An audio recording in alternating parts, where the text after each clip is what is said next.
Hey guys, Brett Weiss here. Welcome to my 2,500 subscriber episode of Tales from a Retro Gamer. Yes, the channel did hit 2,500 subscribers recently. I'm excited about this. I'm proud of this. Come a long way in a pretty short period of time, but I do have a long way to go. So if you could hit that subscribe button if you're new to the channel, I would greatly appreciate it. Thank you very much. Now, for some reason, when I hit these milestones, whether it's 1,000 or 2,000 or whatever, for some reason, I like to tell a self-deprecating story, something really stupid I did regarding retro gaming, a collecting mistake or whatever that I made in the past. Why do I celebrate an occasion like this with a sad story? I don't know. Maybe I'm crazy. But I want to get to a really sad thing. At the end of the video, I'm going to talk about something truly sad. But leading up to that, I just want to talk about something lame I did, something goofy I did, and something that was a big bummer collecting-wise. So in 2006, 2007, around that time period, we needed a new house. We needed, our old house was feeling cramped because our kids were getting bigger. As a matter of fact, when we had our second kid, Katie, she came along, we converted my office into her bedroom, and we moved my office just to a little corner of our small game room. And, you know, we're out in the open, and not the ideal workspace, but hey, you do what you do, right? And it worked for what we, you know, it worked for what we had. We were a happy family, a young family, but at one point, 2006, 2007, we were feeling it, and we needed to, you know, we needed some more elbow room. I needed an office, you know, a bigger office and somewhere I could close myself. And because at this time my writing career was taking off and I was looking into writing full time and things were going great in that area, I needed a bigger game room. But the most important reasons were financially. Our house was falling apart. It was in an older neighborhood and it needed thousands and thousands of dollars worth of work, and we didn't want to put that into a house that was getting too small for us, and an older house in an older neighborhood. So we just figured it would make sense to move. So we did indeed move in 2008. Or so we tried. We put our house on the market in 2008 and sold our house, boom. But not so quick, because the people who bought our house, their finances fell through. And so suddenly we were stuck in our old house and had to put it back on the market, you know, put it back up for sale. And we put our stuff in storage, a lot of our stuff in storage, because when you sell a house, they always recommend that you streamline your house. You get rid of all the clutter. So if we tried to sell my house today, we would definitely have to get a pretty big storage unit. But anyway, at the time, we definitely needed a storage unit to put my games, put our collections and all that kind of stuff in, because when you try to sell a house, you're much more able to sell it more easily and perhaps at a better profit if it is streamlined and it looks clear and empty, and, you know, the decor is minimized, and, you know, it's just clean and it's easier to keep clean if you have less clutter. And so we did put a lot of our stuff in storage. Now, I was careful to put my game consoles and all that kind of stuff over at my parents' house. They let me keep it in their back bedroom in a bunch of plastic tubs so it would be climate controlled. And then we just put our extra clothes and a bunch of junk in storage that probably wouldn't get, you know, would be fine in the storage unit. But for some stupid reason, I put my TI-99 and my Pioneer Laser Active in the storage unit, which was not climate controlled. Now, this was a big mistake. This was in Texas summer, and it gets over 100 degrees for several days in a row at various points, and this, you know, just about every summer. And my TI-99 and my Pioneer Laser Active superheated while they were in the storage unit, and they were rendered unusable later when we moved out. You know, when we moved into our new house and we got everything out of storage, and I went, you know, to set up my game room and my collection and everything, I was very dismayed to notice that, you know, you could smell them. When I got the TI-99 out, it smelled like smoke. The Pioneer Laser Active, and I'll tell you what that is in a minute. A lot of you maybe have never heard of that. It burned, they basically superheated and burned up or melted inside. They were both completely unusable, and they smelled like smoke. Now, I give myself a little bit of a break here, because it was super chaotic between 2008 and 2009, between trying to sell our house and when we were between houses. We had to move into my parents' house. While we were at my parents' house, lightning struck and fire.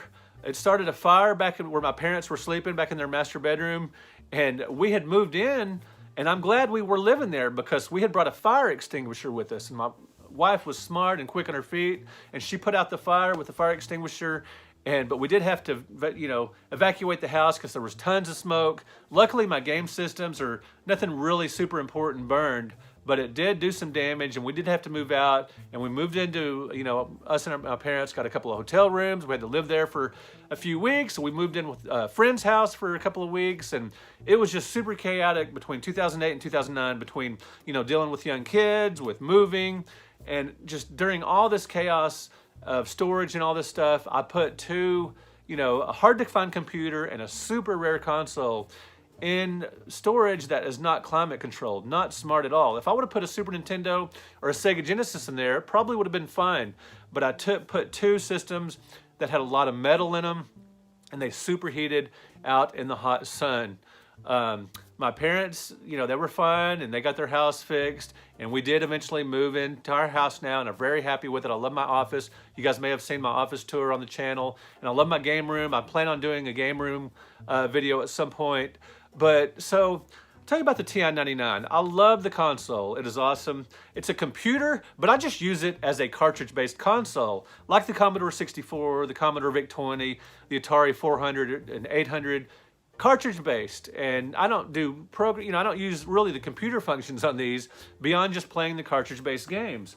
Now, in the time since, I have replaced my TI-99 because I found this model, which has a plastic housing at Half Price Books. They had this, and check it out. I got the speech synthesizer, which is awesome. But this plastic model probably would have been fine, perhaps, in storage.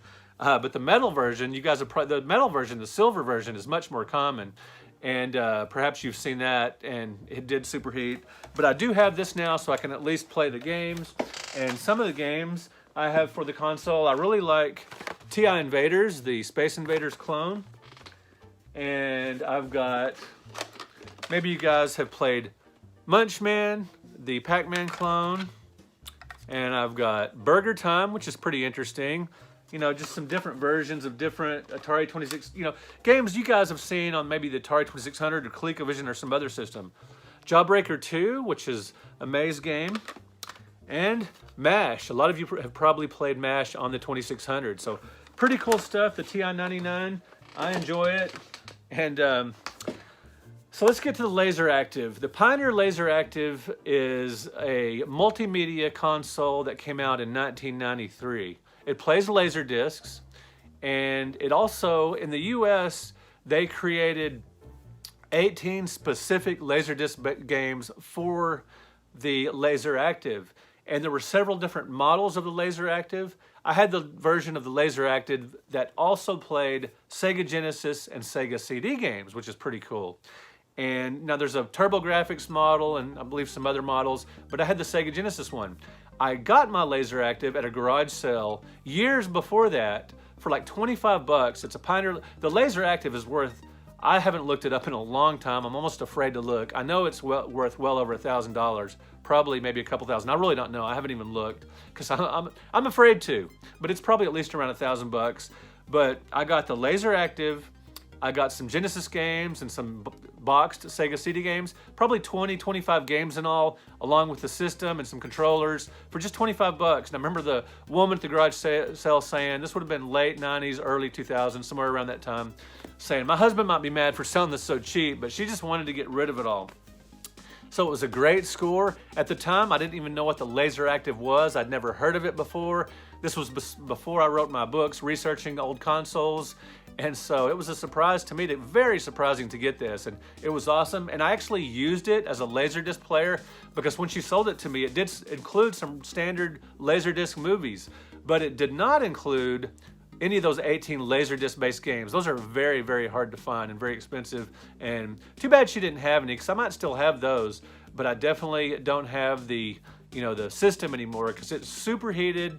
And man, what a bummer. I collect consoles, and that would be an awesome addition to the collection, and it was, but it is gone. Too bad. But hey, in the grand scheme of things, this is all just stuff. So we finally did move in 2009. It was October, I believe. We moved in October of 2009. And the person who was our real estate agent was our good friend, Tim Head. He has been the friend of the family for many years. My kids thought he was awesome. He was so cool. He would throw my kids way up high into the swimming pool, and he was a lot of fun to hang out with. He was great to watch the Super Bowl with, and he was the kind of person who knew somebody who did everything. So like if you needed your house painted, boom, he would call somebody that painted houses. If you needed landscaping done, boom, he had a contact. He knew somebody that did, if he didn't know how to do it, he knew somebody who could do it. Interesting guy, funny guy, fun guy to be around, good father, faithful husband, the whole works, and just a great friend of the family. Sadly, later in 2009, on Christmas Eve, now on holiday mornings, I tend to play video games, big surprise. Now I'm not sitting around playing video games all the time because I've got a ton of other responsibilities and interests. But it just so happens on this Christmas Eve morning, I was playing Rygar on the PlayStation 2. This was at the time, and it was a game I had never played before. I bought it because of Rygar on the NES and Rygar in the arcades. And this was like, a reimagining or, a modern version or whatever for the PS2. And it kind of had some hack and slash type of gameplay. And I love these kind of games like, the 3D third-person hack and slash like God of War, Maximo, Ninja Gaiden, the modern version, Ninja Gaiden Black. Love these kinds of games, and I was really getting into Rygar and having a good time. Well, my wife suddenly walks into the game room talking on the phone, and she said Tim Head, our good friend, had been in a car accident. This was Christmas Eve. It was snowing outside, and I was sitting there playing this game. She said he had been in a car accident and taken to the hospital, and he had trauma to the head. He was rear-ended from behind from somebody driving very fast, not too far from our house. And so needless to say, I shut down, and my wife and I went to the hospital, and just to show support and do what we could. And he was back, and we never saw him again because he did indeed die from brain trauma. And just awful Christmas Eve. And just a few months before, we had worked with him, for many hours trying to sell our house. And before that, he had been our friend for many, many years. A great guy. We still miss him to this day. And my wife actually worked close with him at church. They did, AV booth type of stuff. And they had a good working relationship. And, we're good friends with Tim's widow, Amy. The whole works. It's just very, very sad situation. And if nothing else, it just shows you that, game consoles, computers, even the rare stuff, all this crap is just stuff compared to good friends. And just today I get kind of teared up thinking about it. So anyway, yeah, what a way to commemorate 2,500 subscribers, talking about something, a stupid mistake I made and losing a dear friend. What can I say? Like I said, I'm a little crazy. Anyway, thanks for commenting. Let me know in the comments, did you ever do anything stupid, to lose, when you were moving or putting things in storage? Or did you ever have any complications with your game collection when you were moving or trying to put stuff in storage or make room for stuff? Let me know in the comments. Thank you guys for watching. Thank you for liking this video, and thank you for subscribing to the channel. And maybe at 3,000 subscribers, I'll do maybe something more cheerful because I don't want to get teared up again. We will talk to you guys in another video. RIP forever, my good friend Tim Head.